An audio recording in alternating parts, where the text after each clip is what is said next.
Hello बच्चों, let's read the question. The question is a cylindrical bar magnet is rotated about its axis.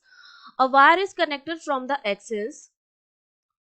A wire is connected from the axis and is made to touch the cylindrical surface through a contact. Then तो आपको चार option दे रखे हैं और आपको बताना है कि चारों ऑप्शंस में से कौन सा ऑप्शन आपका करेक्ट रहेगा। तो अब हम इसमें क्या कर रहे हैं, बेसिकली हमने इसमें ये हमारे पास एक बार मैग्नेट है, ठीक है, इसको हमने ओमेगा एंगुलर वेलोसिटी से क्या किया है, रोटेट किया है इसके एक्सिस के थ्रू। अब हमें पता है फराडे लॉ से हम जानते हैं, फ्रॉम फराडेज लॉ हम क्या जानते हैं, फराडेज लॉ हम जानते हैं कि जब भी किसी कॉइल से एसोसिएटेड मैग्नेटिक फ्लक्स में चेंज होता है, हम ये जानते हैं कि जब भी मैग्नेटिक फ्लक्स हमारा चेंज होगा किसी भी कॉइल से एसोसिएटेड, तो एक ईएमएफ इंड्यूस होता है, ठीक है, इंड्यूस ईएमएफ होता है। और इस इंड्यूस ईएमएफ की वजह से एक करंट फ्लो होती है जिसको हम कहते हैं इंड्यूस करंट, ठीक है, इंड्यूस करंट। और यही फिनोमेना हमारा होता है इलेक्ट्रोमैग्नेटिक इंडक्शन का। अब हम देख रहे हैं कि इस बार मैग्नेट को हम क्या कर रहे हैं, रोटेट कर रहे हैं। रोटेट करने पर मैग्नेटिक फील्ड में कोई चेंज नहीं आएगा, मैग्नेटिक फील्ड जो रहेगा हमारा वो क्या रहेगा, चेंज नहीं होगा, मतलब कांस्टेंट रहेगा। और जो हमारा एरिया है, अगर मैं क्रॉस सेक्शन एरिया की बात करूं तो क्रॉस सेक्शन एरिया में भी किसी तरह का कोई चेंज नहीं आ रहा है, वो भी क्या है आपका कांस्टेंट है, क्रॉस सेक्शन एरिया भी।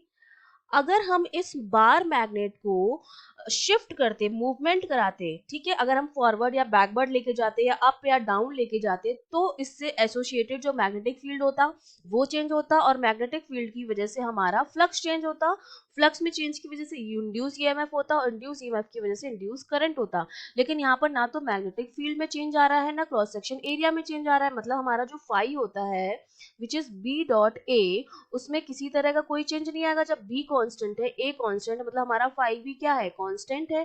और जब फ्लक्स हमारा कांस्टेंट है, फ्लक्स में किसी भी तरह का कोई चेंज नहीं आया है, तो मतलब हमारा जो इंड्यूस ईएमएफ होगा ई, जो कि हमारा क्या होता है minus D phi upon D T, rate of change of flux, वो हमारा क्या आ जाएगा, जीरो आ जाएगा। अगर फाई कांस्टेंट है तो ई मेरा क्या आ जाएगा, जीरो आ जाएगा।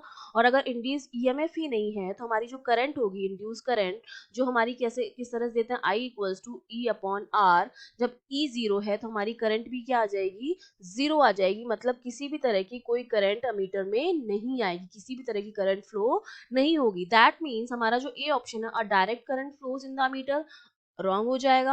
In second, no current flows through the ammeter, मतलब बी ऑप्शन हमारा बिल्कुल करेक्ट है। सी ऑप्शन में हमसे कहा जा रहा है alternating sinusoidal current flows through the ammeter A with a time period this, ये भी ऑप्शन रॉन्ग हो जाएगा।